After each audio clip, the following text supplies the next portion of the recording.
es organizada. Buenas tardes a todas las personas que nos siguen y observan esta actividad, que es organizada por la Asociación Costarricense de Filosofía, ACOFI, y por la sección de Filosofía y Pensamiento de la Escuela de Estudios Generales de la Universidad de Costa Rica. Hoy nos reúne una actividad denominada Informática y Sistemas Formales en Jean Ladrier. Tendremos dos participantes reconocidos expertos en estas temáticas, como el doctor Luis Camacho Naranjo, profesor jubilado de la Escuela de Filosofía de la Universidad de Costa Rica, y el doctor Álvaro Carvajal Villaplana, profesor catedrático de la Escuela de Estudios Generales y de la Escuela de Filosofía, también de la misma universidad. Tendremos como primer ponente al doctor Luis Camacho con la ponencia titulada Ladrier, Estructura y Función. Agradecerle mucho al doctor Álvaro Carvajal por su gentileza y por todas las gestiones para poder tener estos ciclos de conferencias. Muchas gracias. Muy buenas tardes.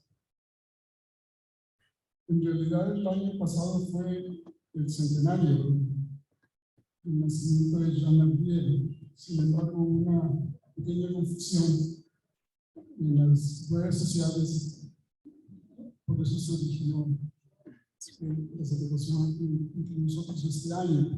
No importa, porque hace poco de ese centenario. Jean Ladrier es uno de los principales filósofos de lengua francesa. Él era belga y estudió matemáticas y filosofía y se concentró mucho en la lógica. En 1949 presentó su tesis de doctorado sobre funciones recursivas. Y en esto, como en otros muchos campos, Ladrier se adelantó a los tiempos, porque las funciones recursivas y la recursividad después se aparecen en filosofía, cosa que no había ocurrido nunca antes.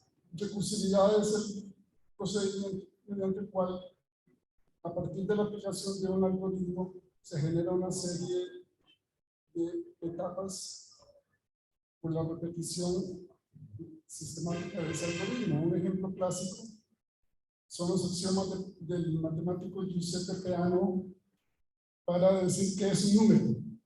En vez de definirlo, lo que hizo Peano en 1900 fue establecer una serie de un procedimiento recursivo. Cero es un número. Todo número tiene un sucesor. El sucesor de un número es un número. Y esto entonces aplicado genera toda la serie de los números sin necesidad de discutir qué es un número. Es un mecanismo para ahorrar nuestro trabajo. Eso lo encuentra uno en filosofía, por ejemplo, en el libro de Robert Nozick, de expresiones filosóficas. Bueno, Ladrier fue profesor de filosofía en Lovaina por muchos años y fue el director del Instituto Superior de Filosofía de esa universidad que ha tenido tanta importancia en el desarrollo de nuestro país por la formación que han recibido allí muchos de nuestros profesores y otras personas que también han sido formadas y que han tenido mucho que ver con Costa Rica.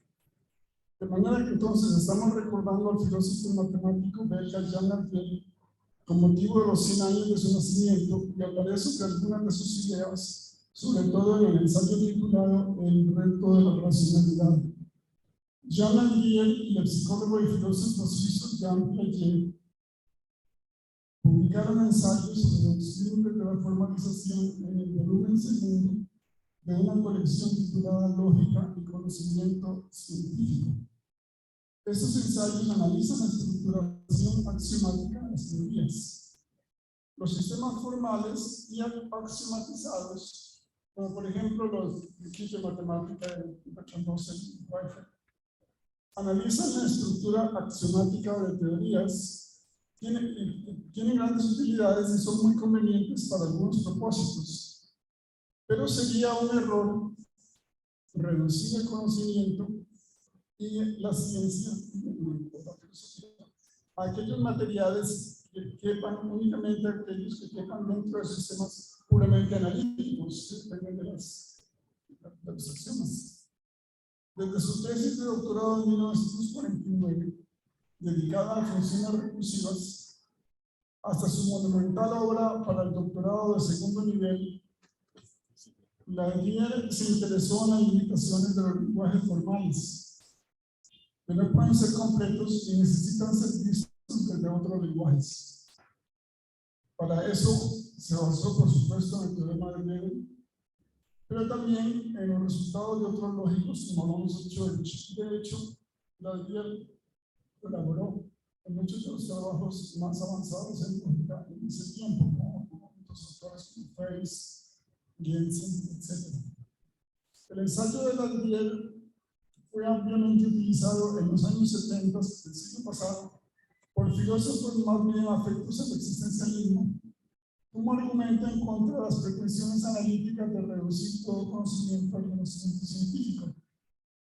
Más en general fue utilizado en contra de la reducción de la filosofía a la lógica, punto de vista atribuido al Círculo de Viena y a los analíticos posteriores, algunos de los cuales decían la filosofía es simplemente la lógica es la lógica de la ciencia, si no hay más, todo lo demás sobra.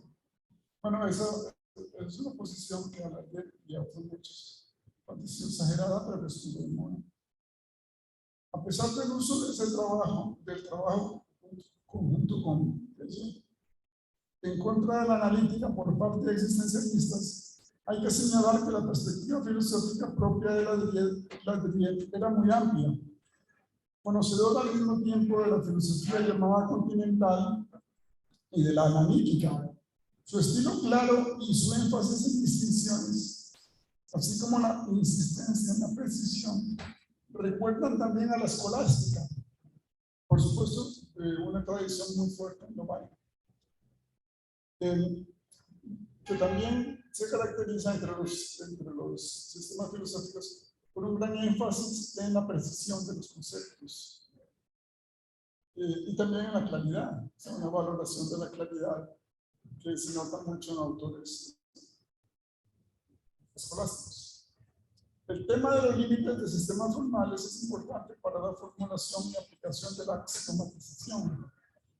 Y la diferencia entre sistemas formales y la materia que se aplican también aparece en otra obra de Ladrillé, el conocido ensayo que se titula en español El reto de la racionalidad.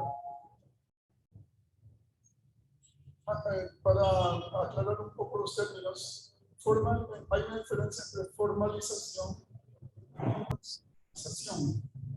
En la axiomatización, todo un conjunto de conocimientos se organiza a partir de unos principios que se dan, por supuesto, como evidentes por sí mismos, y de ahí se derivan los teoremas, o sea, a partir de esos axiomas se derivan los teoremas. El ejemplo clásico son los elementos de Euclides. La axiomatización se puede hacer en el lenguaje natural, y de hecho lo que hace Euclides es hacerlo, la geometría en el lenguaje griego. En cambio, la formalización da un paso más.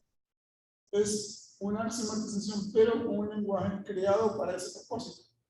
Y generalmente se supone que está vacío de contenido que puede aplicarse a otros muchos ejemplos parecidos. Y el ejemplo clásico es principio matemática de Bertrand Russell, que no solamente es axiomatizado, sino que además es formalizado.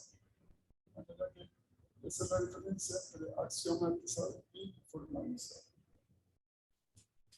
El ensayo El reto de la racionalidad fue escrito por encargo de la UNESCO. Este ensayo tiene varias características notables. No tiene notas de pie de página ni bibliografía. Y esto es muy curioso porque hay por lo menos 3 o 4 obras muy importantes en filosofía en su tiempo, sobre todo en el siglo anterior, que tienen esa libertad de no citar a nadie. Por ejemplo, el Tratado de Wittgenstein, que no no tiene bibliografía y además solamente tiene un nombre propio en todo el texto. La diría en este otro ensayo, pero también la estructura de revoluciones científicas de Thomas Kuhn, sobre el cual hablaremos más adelante, en otra ocasión, que tampoco tiene ninguna bibliografía y muy pocas notas a pie de página. Para el tema de la en esta obra es el impacto de la tecnología en la cultura, particularmente en los ámbitos de la ética y de la estética. Para ello, la Diel analiza los tres aspectos que encuentran en toda sociedad: la política, la economía y la cultura. La política tiene que ver con el poder, la economía con la producción y distribución de bienes y servicios, y la cultura, entre otros muchos aspectos, con los significados, instituciones, conductas y posibilidades de crecimiento individual dentro de una sociedad. Política, economía y cultura son tres sistemas con relativa autonomía, relacionados con otros sistemas y subsistemas como el de la ciencia y la tecnología. Aunque la Diel tiene mucho que decir sobre la política y la economía, es la cultura el tema al que dedica más atención. A la visión de los antropólogos, según la cual la cultura se puede identificar con la sociedad o se puede definir como todo cuanto hacen los seres humanos, a la Diel le interesan otras perspectivas, sobre todo aquello que conecta la cultura con la idea de arraigo. Tener arraigo es equivalente a tener raíces, y esto a su vez genera seguridad. No sería exagerado afirmar que después de aparecer este ensayo en 1978, la noción de cultura y la forma como la ciencia y la tecnología impactan en la cultura, en la ética, la estética, el empleo, etc., empezaron a verse bajo una nueva luz. A mi juicio, ese es un ejemplo del aporte de la filosofía a la manera de enfocar un tema. Por un lado estaban las concepciones restringidas de la cultura, bien sea en términos moralizantes: cultura es lo correcto y cultura es lo incorrecto. O también elitistas: cultura es lo que hay que saber cuando uno sabe mucha música, literatura, filosofía, etc. Y hay culturas cuando no se sabe nada de eso. Pero el enfoque de la Diel es más bien neutro. Es cultura no se valora previamente, porque podría darse en una gran gama de contextos. Cultura es aquello que genera arraigo, tener raíces. Y por eso de ahí se deriva la seguridad. Y por eso es posible compartir diversas culturas, incluso una misma persona que se mueve en diversas culturas o subculturas, porque encuentra seguridad en distintos grupos. Por otro lado, entre científicos sociales predominaba una visión tan amplia de la cultura que resultaba poco práctica. Si la cultura es todo cuanto hace el ser humano, solo se perdería con la muerte. Mientras estamos vivos tendríamos cultura. Y entonces no tendría sentido hablar de pérdida de la cultura, porque la única manera de perderla es inteligiendo.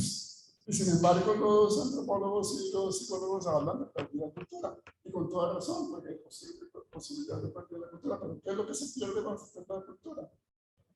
Bueno, se pierde el arraigo en el enfoque de la cultura. La idea de la cultura como arraigo permite conectar todos los otros temas que giran en torno a esta noción: sociedad, individuo, conocimiento, ciencia, valores, representaciones, tecnología, ética. Todos estos temas reciben un tratamiento interesante en este ensayo. La noción de arraigo también permite entender que un individuo se puede mover al mismo tiempo entre varias culturas. Al comienzo del ensayo, la Diel señala que la tecnología tiene impactos en la cultura, lo que se presenta como un reto y una oportunidad. Dos clases de efectos distingue él en la desestructuración de la cultura debido al impacto de la ciencia y la tecnología. Por un lado, la ciencia y la tecnología tienden a destruir la unidad al interior de cada cultura.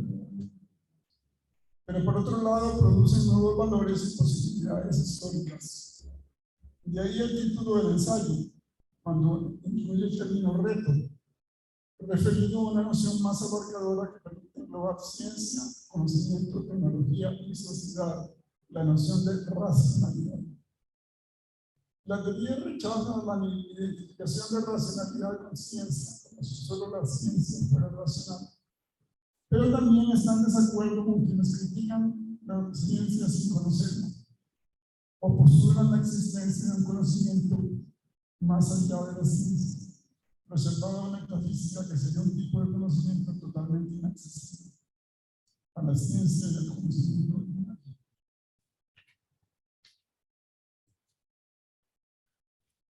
Uno de los asuntos que más le preocupan a la DIER tiene que ver con el impacto de la tecnología en el empleo. Pero para ello, podemos señalar varios pasos que ya en realidad ya han sido indicados en detalle por un sociólogo norteamericano de la Universidad de Colorado, David Friedman, en su obra Technology and Society de 1974. Pero nos parece que las ideas de la DIER complementan la teoría de las etapas de Friedman, y por eso creemos que es interesante mencionar ambas.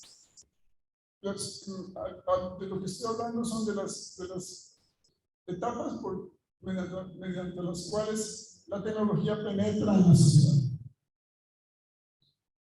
Y eso es muy interesante porque esto nos sirve tanto a la DIER como. En la primera etapa, se nos vuelve más fácil hacer algo que todos los días tenemos que hacer.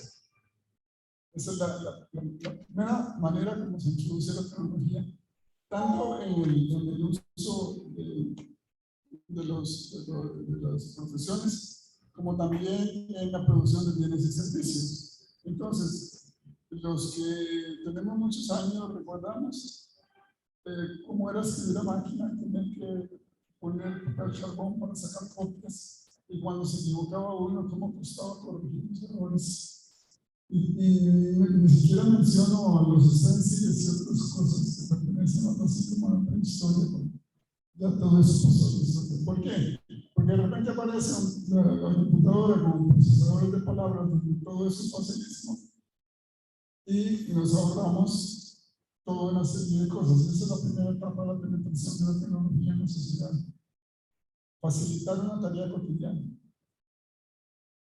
Antes de que aparecieran las calculadoras portátiles o los teléfonos inteligentes que incorporan una gran cantidad de funciones, había que hacer a mano los promedios. Incluso había unas tablas tabuladores. O si no, hacerlo con reglas de cálculo, que eran muy elegantes, ¿verdad? También son objetos de museo en nuestro tiempo, muy valiosos. Si en su casa tienen alguna, cuidan. Pero entonces, esa es la primera etapa. La segunda etapa consiste en incorporar la capacidad de usar nuevas tecnologías dentro de los requisitos para la contratación de personal. Si lo que empezó como una facilidad, ahora se vuelve requisito. Ya no se contratan a alguien que no sepa esa nueva tecnología, y eso tiene un impacto a veces devastador en el empleo, porque personas que están acostumbradas a hacer algo de repente tienen que aprender toda una manera de hacer las cosas nuevas, y no siempre es fácil.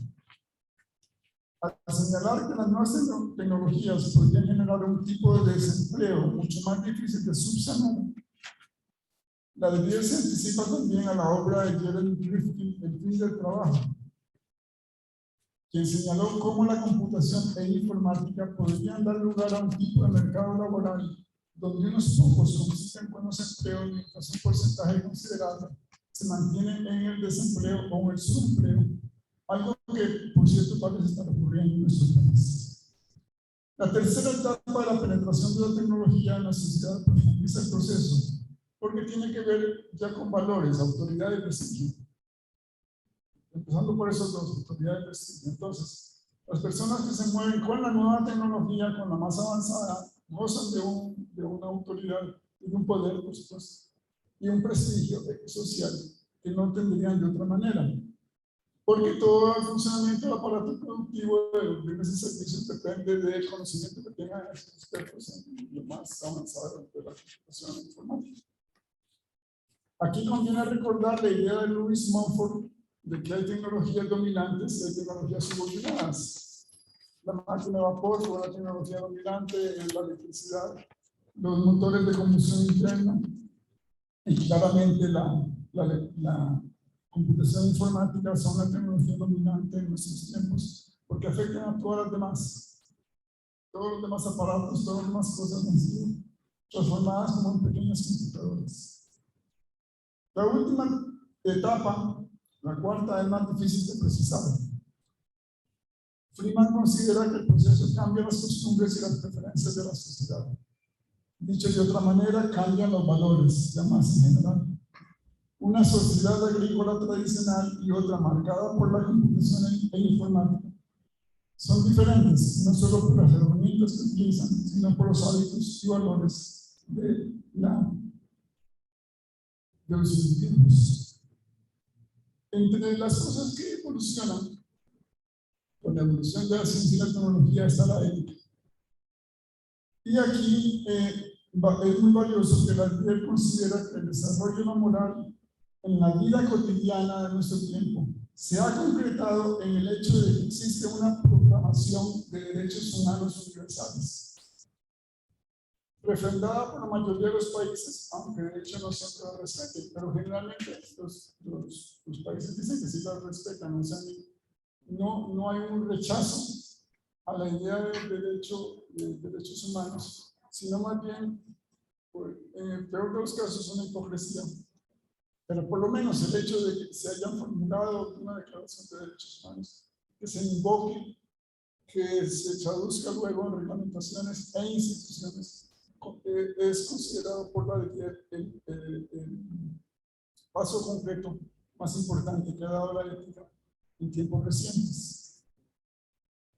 La tecnología actual tiene estrecha relación con la ciencia, pero cada una de ellas constituye un sistema con sus propias instituciones. Esta autonomía de las instituciones nos recuerda la idea de otro autor, George White, quien en un artículo muy famoso en la revista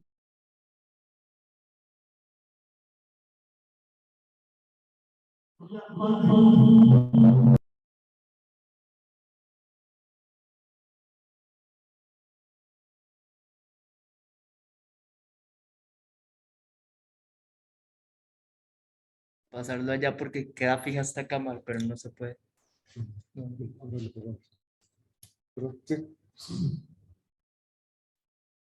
en este artículo de George White, que coincidiría con expone más detalladamente la idea de la ley, ciencia y tecnología se ven como sistemas semiautónomos o con bastante autonomía uno del otro, pero más en conflicto. Para empezar, la ciencia no está cubierta con patentes, no se puede patentar. Está protegida por derechos de autor, los libros, ideas, etcétera, están protegidos por derechos de autor y ahí se generan algunas ganancias. Pero no es patentable, yo no puedo ir a patentarlo.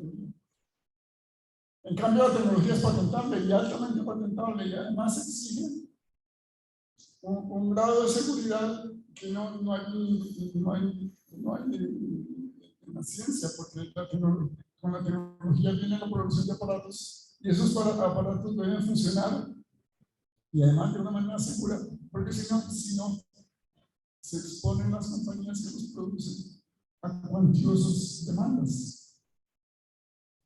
Entonces, ciencia y tecnología tienen distintas maneras de hacer las cosas, a pesar de que no podría haber ciencia sin la tecnología. Por ejemplo, no podría haberse desarrollado la astronomía sin el telescopio o la microscopía sin el microscopio. Pero por otra parte,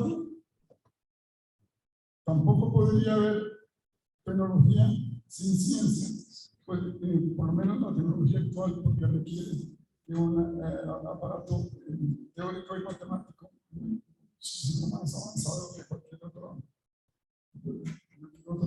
etapa anterior de la tecnología. Entonces, veámoslo más bien en términos de conflicto.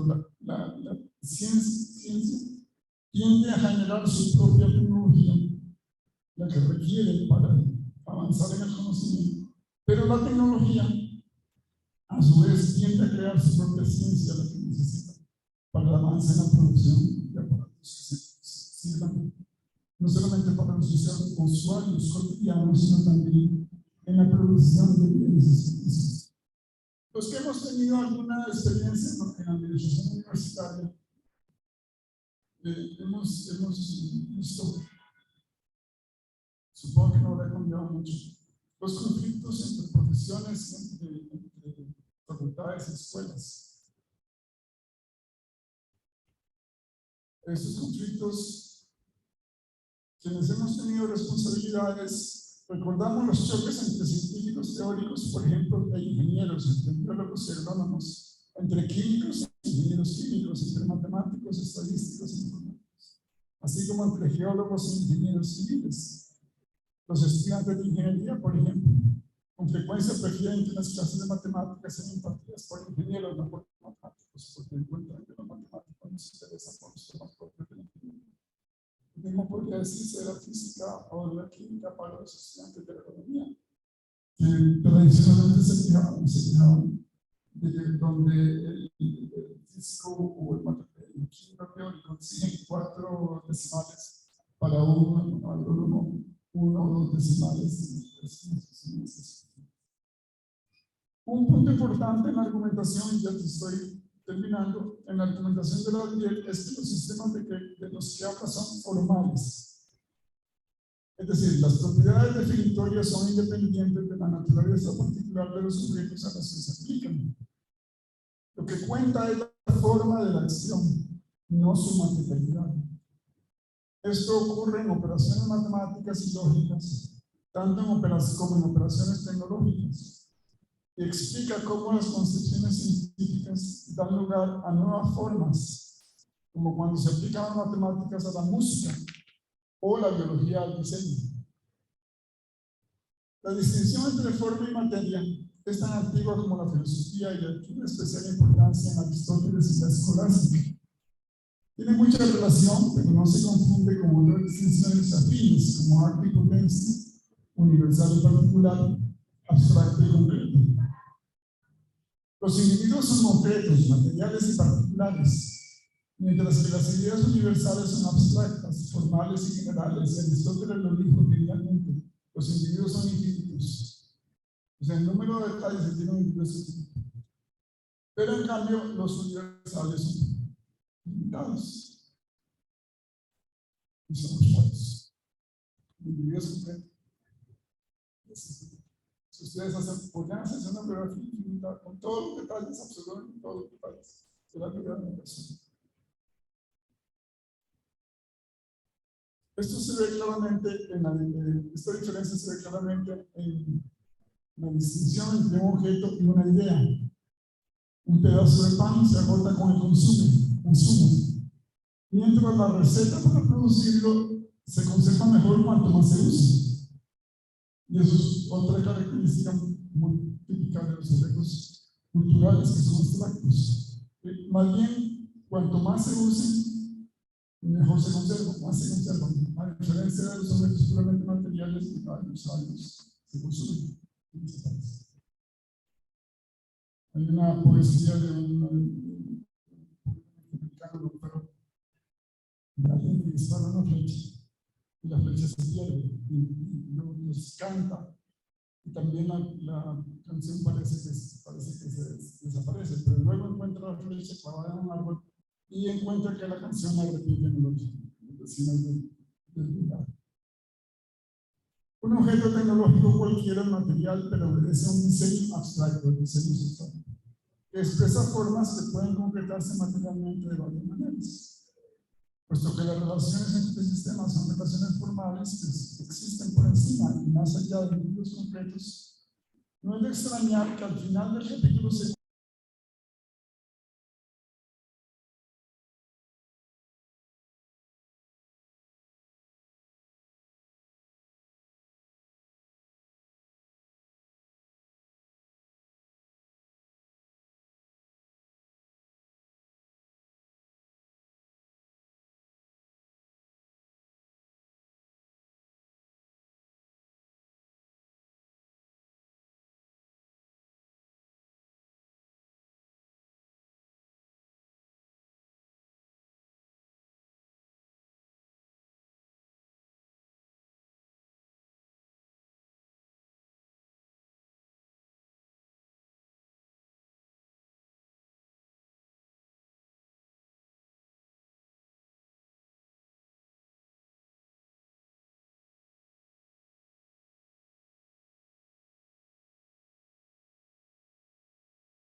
distinciones controversiales es también muy importante.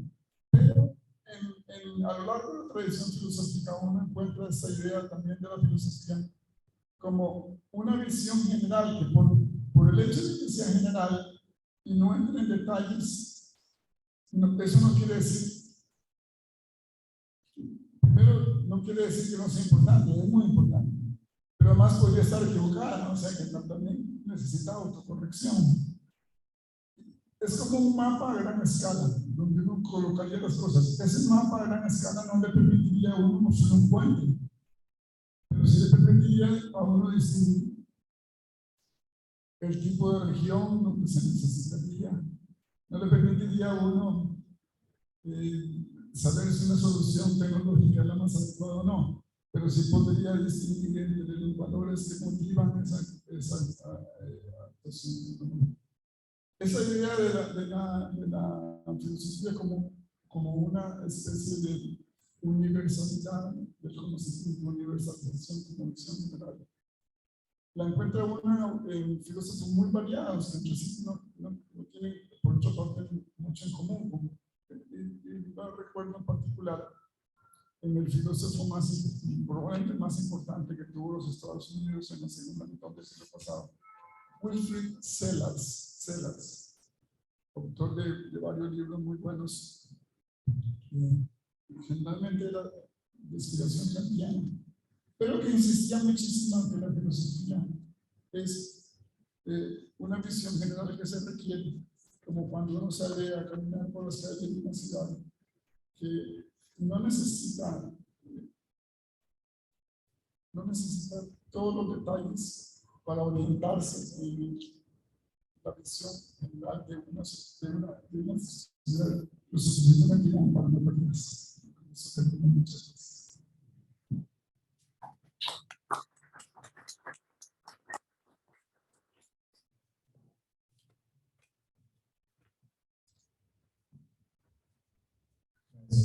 A Luis por esta ponencia y a continuación seguiríamos con la participación del doctor Álvaro Carvajal Villaplana, titulada Naturaleza y problemas de cibernética.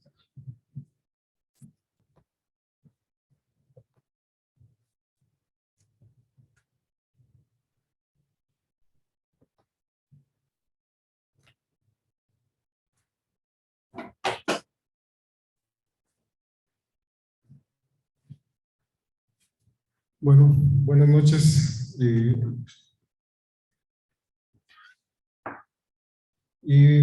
muchas gracias por estar aquí en esta actividad. Bueno, la introducción de don Luis ha sido muy interesante y creo que ubica perfectamente el tema que vamos a ver ahora, aunque tiene como características más específicas a analizar un tipo de tecnología. Este texto que vamos a revisar, La filosofía de la cibernética, es un texto pequeño, son 60 páginas y tiene mucho que decir, o nos dice mucho, y se adelanta, como ya dijo don Luis, a nuestras épocas. Y en ese sentido me resultó muy interesante trabajar a las guías desde esta perspectiva. Bueno, como ya dijo Luis, es lógico, filósofo belga, y es nacido en Nivelles, trabajó en la Universidad de Lovaina del 59 al 86 y es presidente del Instituto Superior de Filosofía. De 1977 a 1985. Bueno, en Costa Rica es interesante su presencia porque ha sido muy estudiado en el país, ha sido muy leído por los estudiantes, sobre todo del Instituto Tecnológico de Costa Rica. El texto más estudiado es el reto de la racionalidad de 1971 en la Escuela de Filosofía Bueno, lo utilizó mucho Luis Camacho en filosofía, tecnología, tecnología y desarrollo, una perspectiva filosófica. También en el Instituto Tecnológico se usó sobre todo la segunda parte del capítulo, el impacto de la ciencia y la tecnología en la ética. Este capítulo tiene como dos partes, un impacto negativo y un impacto positivo. En este impacto positivo se ubica el tema de los 4 niveles a los cuales ya se refirió Luis Camacho, y este capítulo aparece en este libro, Ética, Ciencia y Tecnología. Este texto, como ha sido muy leído, tiene 4 ediciones, la del 80, 1983, 1991 y 1996. Del 96 para acá ha tenido 2 reimpresiones. La última fue en el 2004 y se utilizó en el curso Seminario de Estudios Histórico-Filosóficos. Tradicionalmente se abordó a partir de 2 temas, la energía nuclear, a partir del proyecto Manhattan, o sea, las bombas nucleares, y el tema de la biotecnología. Actualmente no están usados, pero hay algunos temas, por ejemplo, el que tiene que ver con informática, información y demás, donde algunos profesores siguen utilizando el texto de Jean Ladriel. Así que lo tenemos muy presente a Ladriel. Bueno, este texto aparece en 2 artículos en 1952 en francés, y en el 56 aparece como unificado, Cybernetique, que sería un acrónimo, ¿verdad? Ahí de cibernética, y luego en el 58 en castellano, filosofía de la cibernética se le tradujo. En Argentina, en la Ediciones Atlántico. Es relevante, ¿verdad? Visualiza las implicaciones que tiene esta tecnología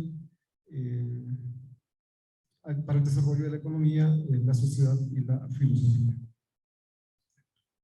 Bueno, recuerdo de alguna forma a Samuel Butler en Irgun, Allende la Montaña, en esa traducción que tenemos en la imagen de Bruguera, y habla del dominio de las máquinas. Y dice, no estoy tan seguro si lo dice en forma seria o está haciendo un sarcasmo. A veces da la impresión que se lo tome en serio y a veces no, como que la profecía de Butler de que las máquinas nos van a llegar a dominar se está cumpliendo. Pero posteriormente dice que esta es una antiutopía que no tiene como mucho sentido, ¿verdad? Entonces me queda siempre esa ambigüedad. Butler lo que se encuentra en esta novela o lo que cuenta es que las máquinas son cierto tipo de máquinas, son destruidas, y hay un museo de máquinas destruidas, y que porque los seres humanos estamos pensando que las máquinas son nuestro apoyo, pero resulta que realmente nosotros o ellas nos están utilizando a nosotros para lograr luego dominarnos. En todo caso, es interesante porque al igual que en toda ciencia ficción, nunca se destruyen todo tipo de tecnologías, sino que hay alguna tecnología que siempre se sostiene, se salva, así por estilo. Por ejemplo, en esta película, sobre la base de la obra de H.G. Wells, La máquina del tiempo, en una de sus versiones, la tecnología que se salva es las tecnologías virtuales para la educación. Eso es bien interesante aquí en esta perspectiva. Entonces, además, Butler utiliza la teoría evolucionista, pero más bien es como una especie de crítica al evolucionismo, y lo ve como, bueno, Ladriel nos dice que lo ve como un proceso irreversible en donde la libertad humana no podrá salvarse. Esta tesis, entonces, tiene un componente sociológico, según Ladriel, porque en nuestras sociedades hay ciertos grupos humanos, pero está hablando más o menos 1952, 1956, ¿verdad? Están vinculados a la existencia del basamento técnico. Este dominio de las máquinas,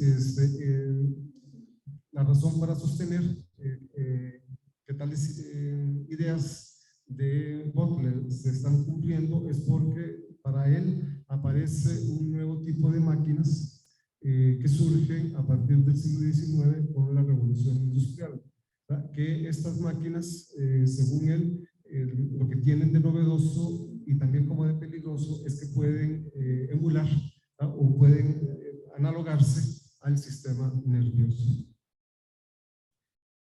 Entonces, él plantea 3 etapas de la evolución de las máquinas. Tenemos las máquinas mecánicas, basadas en la estática y la dinámica para la transmisión del movimiento, ¿verdad? Más o menos lo ubica en el siglo XVII, siglo XVIII, y cita a Descartes y a Lemaitre. Y las máquinas energéticas, basadas en las leyes de la termodinámica y la electrodinámica, que desarrollan considerable por las energías, ¿verdad? Por ejemplo, máquinas de vapor, turbinas, energía atómica, ¿no? Y así por el estilo. Pero las que a él le interesan, ¿verdad? Son las máquinas que él llama cibernéticas, que son las de aparición más reciente y que hay de varios tipos. No voy a hablar de todos esos tipos, solo mencionar una. Por ejemplo, él da la idea de la máquina de calcular, que lo ubica como una máquina cibernética. Estas máquinas de calcular a la vez son analógicas y son lógicas, pero las lógicas son las que a él le interesan porque a su vez son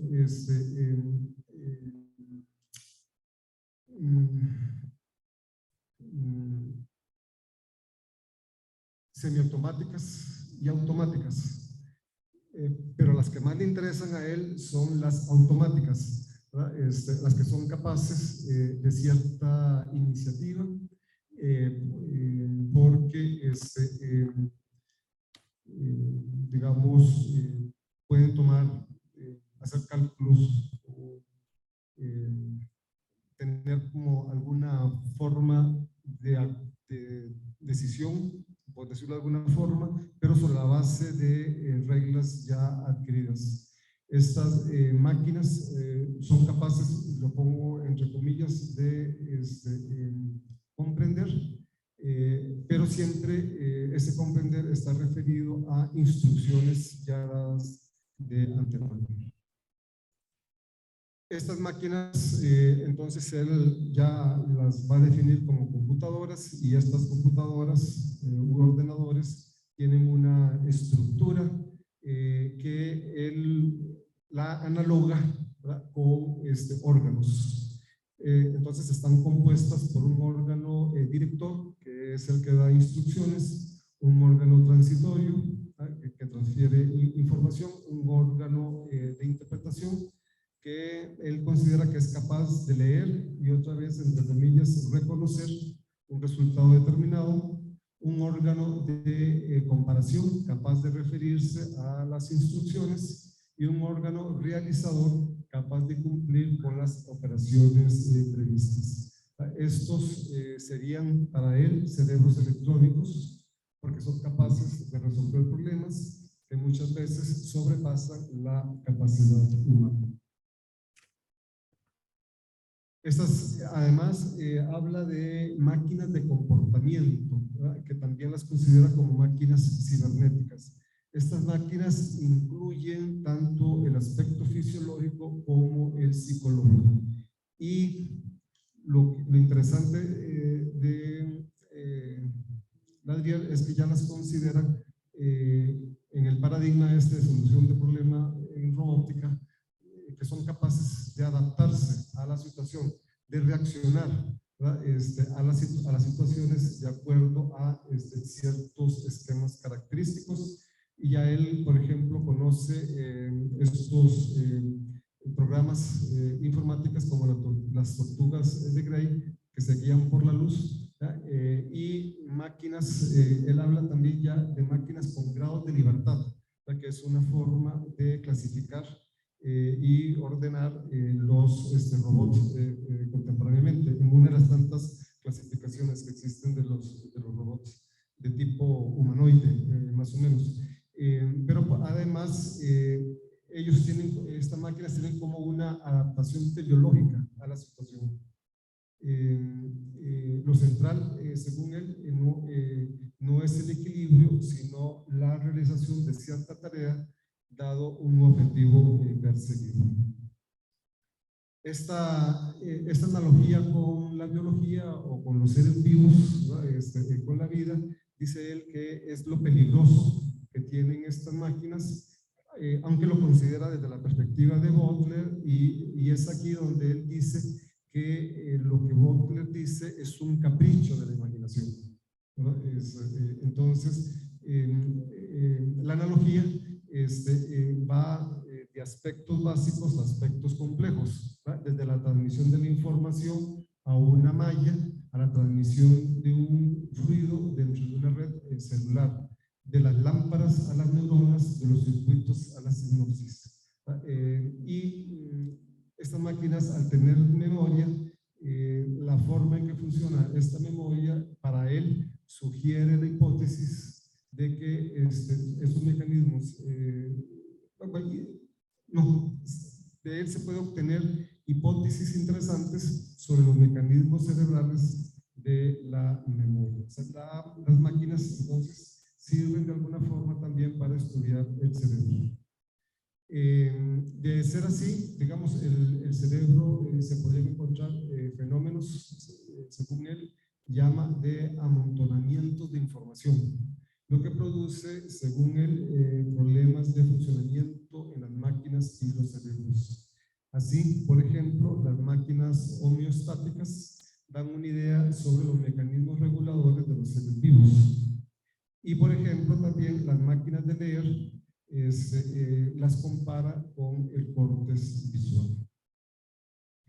La novedad, entonces, de estas máquinas es la imitación de lo psicológico. Emulan los mecanismos psicológicos. En esta cita, él lo indica. Se trata de una estructura relativamente elemental que puede dar lugar a un comportamiento ya muy complejo, y esto nos obliga evidentemente a una reconsideración crítica de la noción misma de comportamiento. Entonces, en el texto se encuentran una serie de consecuencias que se podrían extraer de estas máquinas. Por ejemplo, el estudio de las máquinas cibernéticas puede ayudar al fisiólogo a considerar ciertos mecanismos en sus estudios, ¿verdad? Entonces, esa sería como una influencia positiva. La cibernética no se vincula solo con la fisiología, sino que también con la psicología. Se articulan, ¿no? De tal manera, cito, que la cibernética arroja luz sobre la organización de las funciones superiores y la naturaleza del sustrato biológico. Esas serían las consecuencias, me parece, positivas. Pero la cibernética también está relacionada con la sociología por la transmisión de la información. La sociedad se la puede describir como un medio por el que se propagan informaciones, y muchos fenómenos sociales relacionados con esa propagación. Entonces, también sería otra forma de estudiar desde el punto de vista sociológico a las sociedades humanas. Elabora él se plantea si es posible elaborar una teoría de la cibernética, y se parece mucho a lo que sucede contemporáneamente. Tiene digamos, tienen algo en común, ¿verdad? Estas tecnologías conforman una comunidad de estructuras que pertenecen a una teoría general que es menester formular. O sea, no existe esa teoría, pero los elementos comunes nos deberían obligar a elaborar esa teoría. Refiere a Weidmann quien edifica edifica la cibernética o la define como una ciencia autónoma que contiene subramas. La cibernética entonces pone en contacto diferentes ciencias a la vez que contiene elementos que permiten elaborar una teoría. Al menos dos características de investigación para la elaboración de esta teoría. Una que él considera vertical, que sería el intercambio entre teoría y experiencia, y la otra que él llama horizontal, que serían los intercambios entre diferentes sectores que se ocupan de fenómenos análogos. En esta elaboración de teoría, él dice que a pesar de que en ella puede observarse cómo se ponen en contacto diferentes disciplinas, no obstante, tal relación no opera desde lo alto, lo sintético o lo teórico, sino que viene de abajo, desde abajo, en torno a problemas bien determinados. Cada especialista aborda los temas desde su propia óptica. Más o menos, me parece a mí, haciendo referencia de la forma en que se organizan las comunidades de ingenieros a partir de problemas tecnológicos específicos. Por lo que para él la verdadera significación de la cibernética se encuentra en las teorías de las matemáticas, los cuales permiten explicarlo. Y todo se vuelve matemática, va a decir más adelante. Todo se comienza a representar matemáticamente. Para él son 4 los grupos de hechos que son sometidos al análisis matemático: los fenómenos de autorregulación, el funcionamiento de las redes, la evolución de las informaciones y los fenómenos de producción. Si bien esto es así, afirma que hasta el momento se está lejos de contar con una teoría unificada de la cibernética. Otras características de esta investigación para elaborar una teoría, yo supongo que será una teoría filosófica sobre la cibernética, ¿verdad?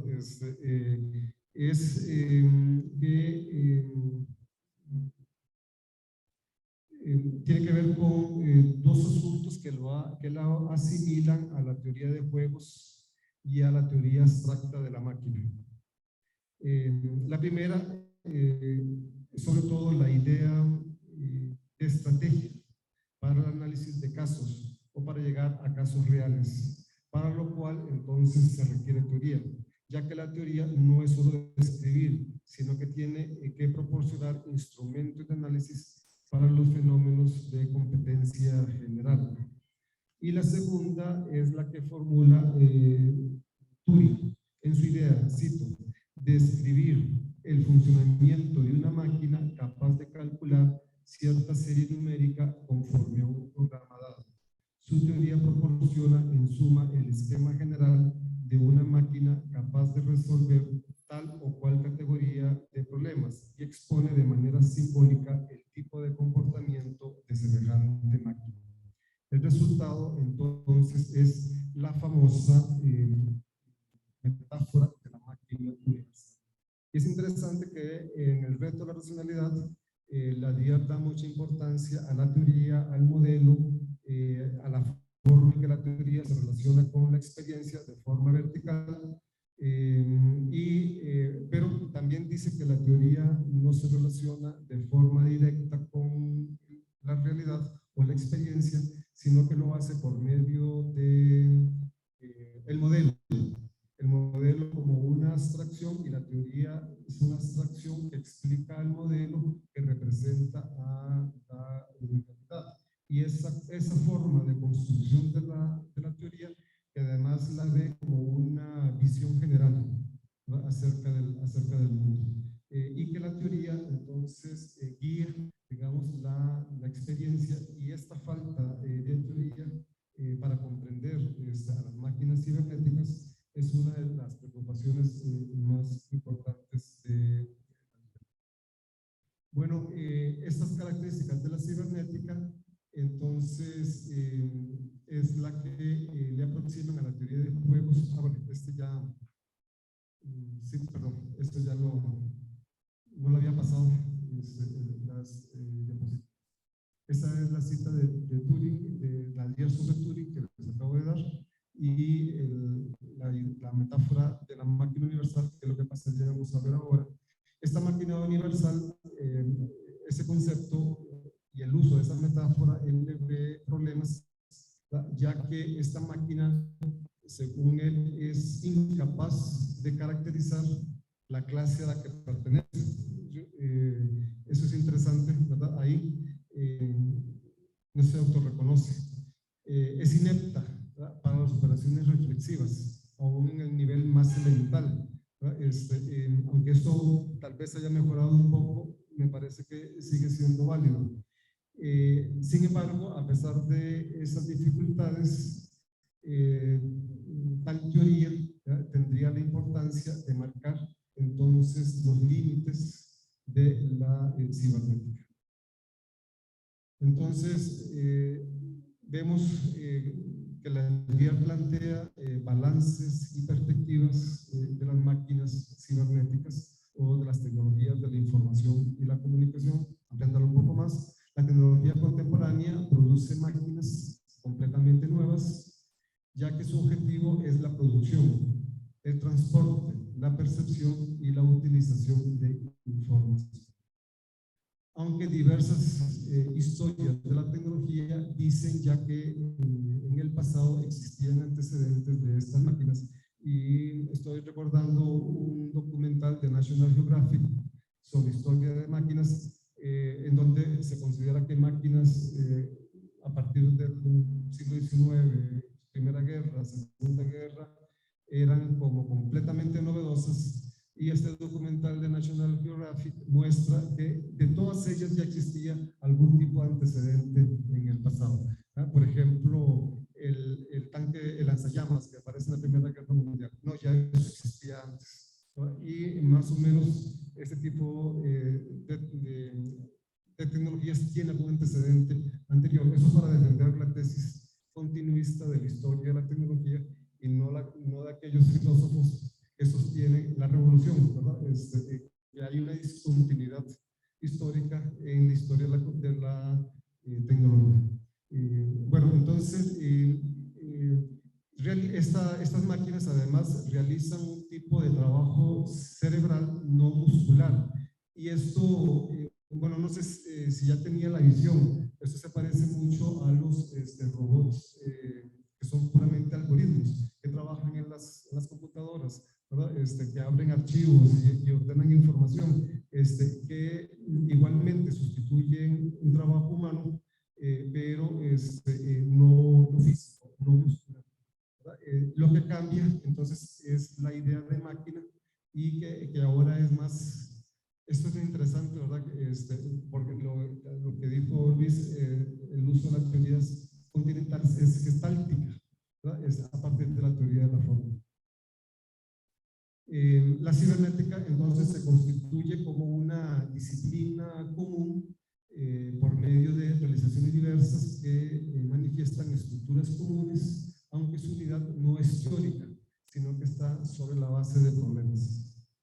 La noción de información ocupa un lugar central en esta tecnología. Sí, me parece que esto es muy acertado en la Lier, y la información debería, bueno, aparece en muchos diccionarios de filosofía, tal vez en algunas enciclopedias, y es un concepto central que requiere análisis filosófico.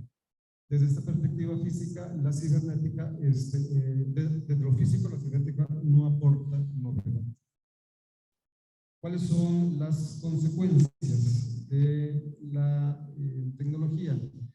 Bueno, él dice que estas máquinas han comenzado una revolución profunda mayor que la bomba atómica. Y porque, como dice Montfort y ya citó Luis, es una tecnología definitoria que afecta a todos los sectores de la sociedad. Hasta la Fábrica Nacional de Trofeos, ¿verdad? Imprime en sus artefactos a partir de un algoritmo, ¿verdad? Entonces, nada escapa, ¿verdad? Hasta la muerte, ¿verdad?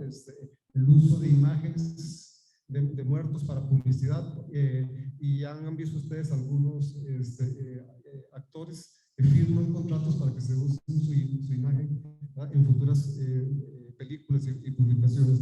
Entonces, impacta todo en esos 4 niveles también que habla la DIAT y FREPA, ¿verdad?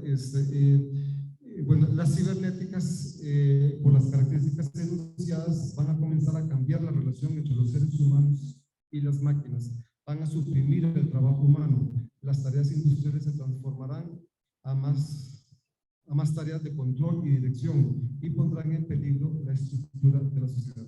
Bueno, ese pareciera un peligro ahí latente, no sé qué tan real puede ser, ¿verdad? Pero él lo considera así. Producirán una concentración del poder.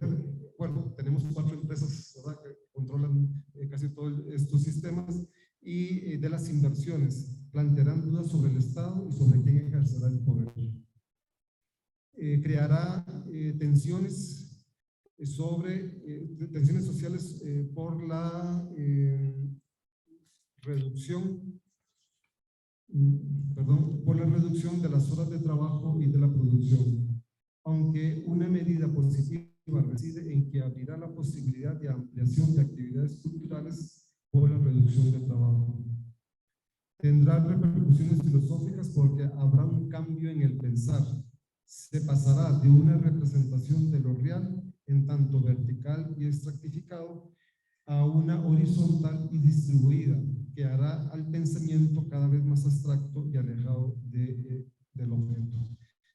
Se pasa de una jerarquía ordenada de reinos a una diversidad de regímenes operativos y no ve cómo se podrá recobrarse cierta unidad de visión, a la que hacía referencia probablemente Luis. Generarán un paso que combinará lo fisiológico con lo psicológico, que volverá lo psíquico en el análisis, que valorará lo psíquico en el análisis de las estructuras cibernéticas, lo que hace pensar en un nuevo estado de la psicología.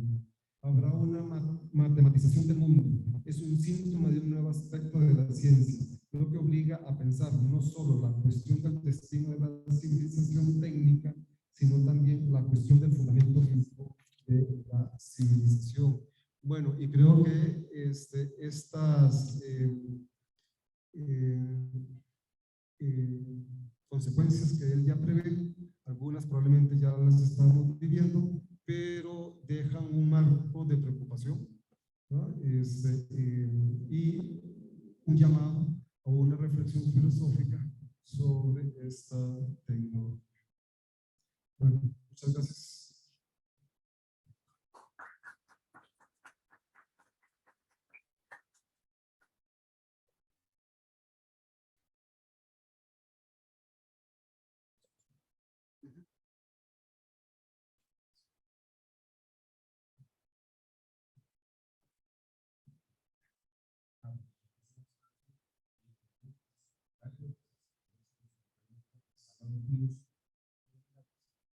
O de las personas que están enlazadas en el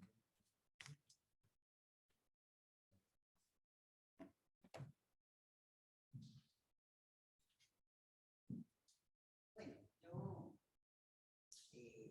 me siento muy complacida de estar aquí, por supuesto. Primero voy a decir algo que me encanta. Qué bendición haber estudiado filosofía. La sigo amando. ¿Por qué? Porque precisamente estas temáticas nos invitan inmediatamente a filosofía. Es lo que, por supuesto, dice esta exposición. En relación con la referencia que hizo Luisa Piaget, ella a mí me llamó la atención, claro, la relación con la psicología. Cuando yo he impartido clases de antropología filosófica, tengo que negar estas cosas. Y me encanta porque es precisamente un tema que nos desnuda la realidad. Entonces, yo pienso por ese lado de la perspectiva psicosocial, realmente hay mucho que hacer. Tenemos afortunadamente esa relación con la filosofía que nos permite con una experiencia de autonomía de como la gran visión de la existencia. Pensamos en la referencia aquella tan importante de que humano soy y nada de lo humano me debería de ser extraño.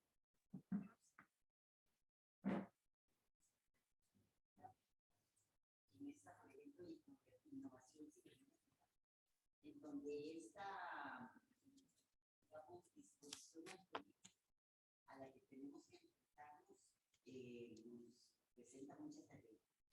Eso desde la perspectiva entonces de la enseñanza. También la tuve mientras estaba ahí en la Latina, relacionada con la psicología y relacionada con inclusive eso por un lado, y por otro lado, la perspectiva de este sabio y que hace referencia ahora Álvaro aquí también, de que en qué tragedia nos encontramos teóricamente. Bueno, ¿cómo enfrentar esa tragedia? Claro, nosotros lo hemos en la insensibilidad, por ejemplo, que ha generado esta relación con la cibernética, las redes sociales, toda esta tragedia que de pronto estamos viendo en esa frialdad de la comunicación sin sensibilidad que se ha generado a través de las redes sociales. Inconvenientes. Y que bueno, nos invitan también a referencias filosóficas y un poco también ligadas a las tradiciones. De pronto, cuando vamos a hacer un trámite también, cómo enseñarles a los estudiantes qué es el legado.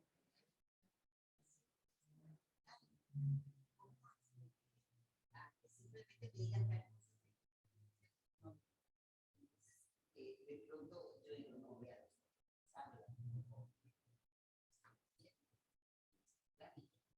De pronto no miran a uno así como medio extraño, pero existe el derecho de pedir. Esas son situaciones que están no podemos ver la posición negativa de que nada hay que hacer, no, siempre tiene que ser lleno. A ver si salvamos nuevas generaciones.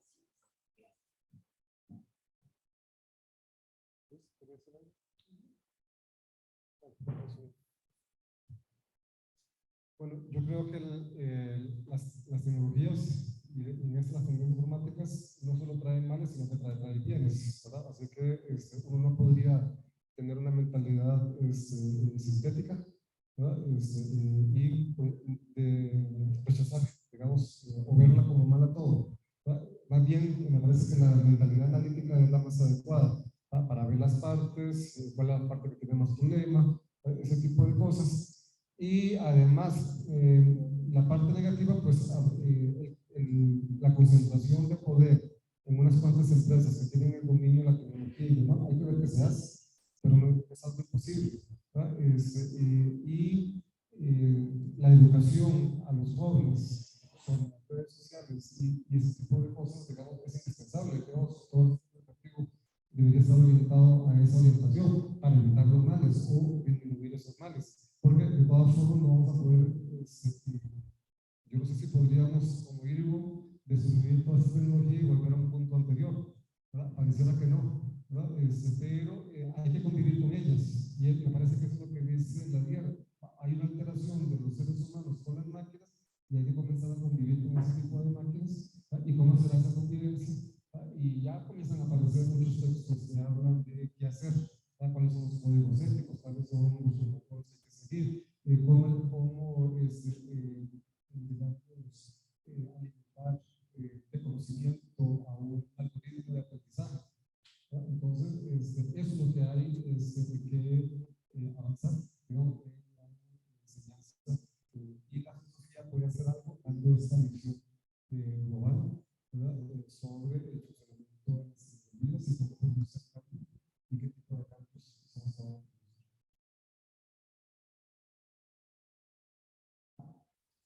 A mí me llama la atención lo avanzado del pensamiento, ¿verdad? De este autor, con todo lo que estamos viviendo. Yo quisiera preguntarle a don Luis y Álvaro, ¿cuáles temáticas actuales creen ustedes que son las que mejor podrían iluminarse desde el tratamiento de la ley? Desde el punto de vista de la ética, la importancia de los derechos humanos es obvio.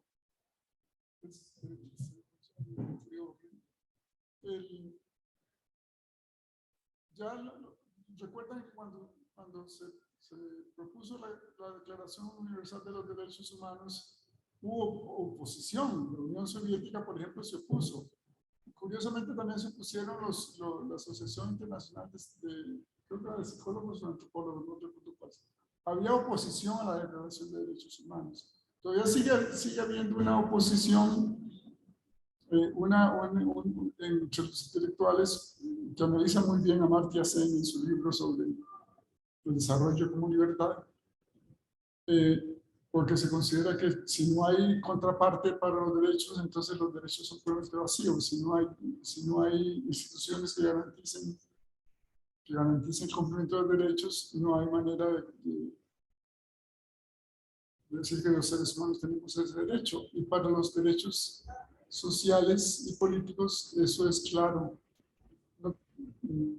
Se ha avanzado mucho más en los derechos individuales que en los sociales, por ejemplo, y ahí eso me conecta con el tema del trabajo, del empleo, muy importante en la tierra. Al final del capítulo 3 de este libro, dice, está mencionando las consecuencias del impacto de la tecnología en la sociedad.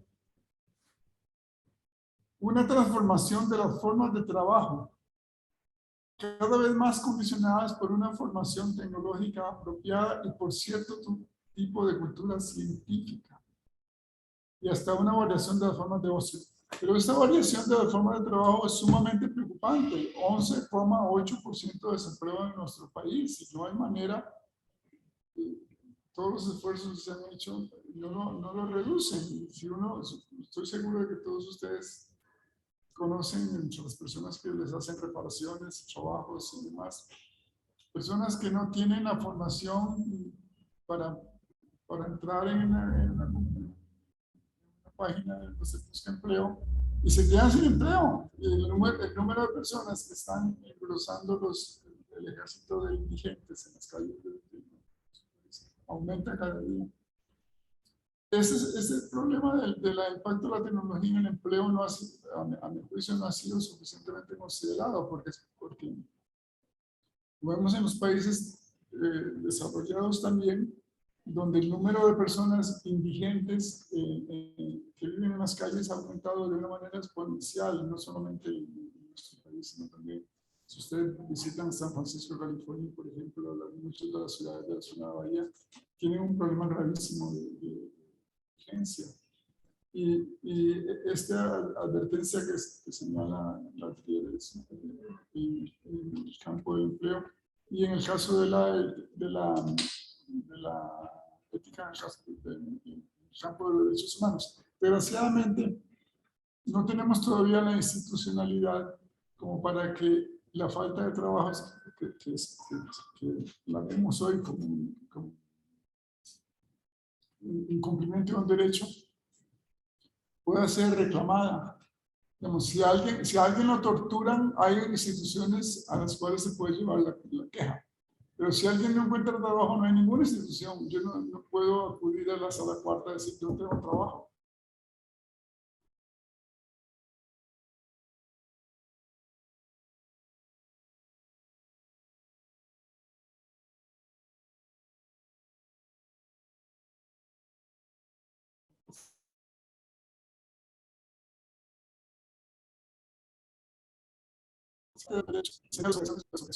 Eso sí lo sabemos, pero por ejemplo en el caso de los derechos individuales, porque bueno, la libertad de expresión, la libertad de movimiento, todas esas cosas tienen contrapartidas institucionales para garantizarlas, pero no los derechos sociales y políticos, desgraciadamente. Eso en el campo de la, digamos así, de la política y de la economía. En el caso del impacto de la tecnología y de la ciencia en la cultura, me parece que el planteamiento de Gabriel sigue siendo muy importante en nuestros días. Claro, no encontramos en él preocupación por el cambio climático que nos preocupa tantísimo en nuestros días. Pero en general todavía seguimos digamos, encontrando mucho que aprender de sus escritos, que son por cierto muchos. Él publicó 650 artículos, están publicados en 12 volúmenes.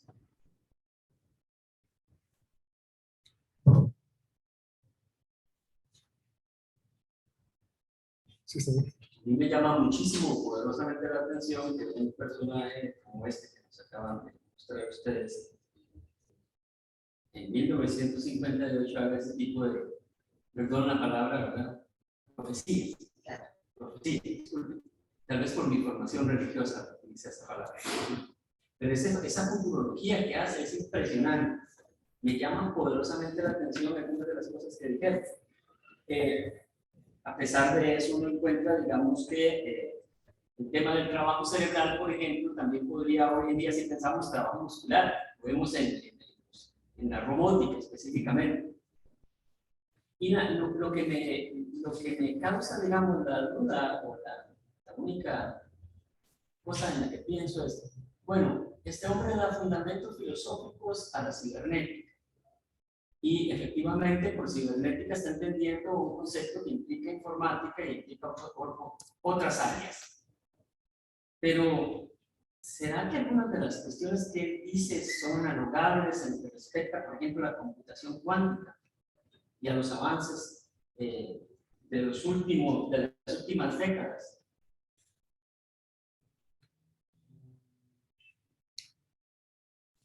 No lo he pensado, pero está interesante.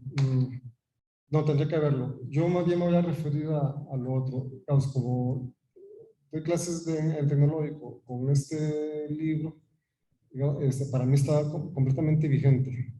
¿Sí?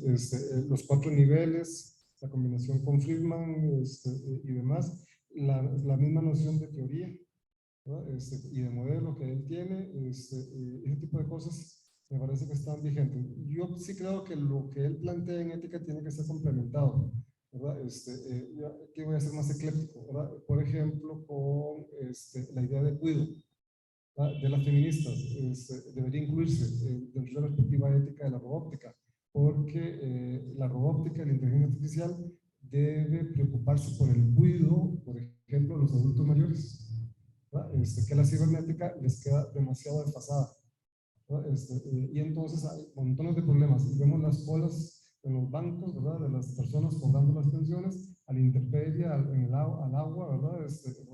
Y demás. Y eso, digamos, parece deshumanizante, ¿verdad? Visto así, porque no pueden usar un cajero y ese tipo de cosas, ¿verdad? Entonces, o en algunos países, como ya nos lo decía un expositor que vino, que no hay cajeros, o sea, no hay cajeros humanos, solo máquinas, y no pueden trabajar, o sea, no pueden sacar sus dineros porque no pueden usar la máquina. Entonces, tiene que complementarse con eso, también probablemente con la ética, la interpretación de la ética de las virtudes de Nussbaum, y este enfoque de los derechos y las capacidades, me parece que entonces tendría que complementarse ahí con ese asunto. Y no descarto, digamos, un complemento de las obligaciones kantianas, ¿verdad? Como lo hacen los neokantianos en contexto, ¿verdad? O considerando el contexto, ¿verdad? No aquello de que mentir es siempre malo, aunque la mentira puede llevar a un bien, ¿verdad? Porque el ejemplo que se da es de mentir para salvar a alguien de que se ha llevado a Auschwitz, ¿verdad? Entonces, pero digamos, sí, me parece que ahí está. La vio, alguien que prevé, digamos, el futuro con este tipo de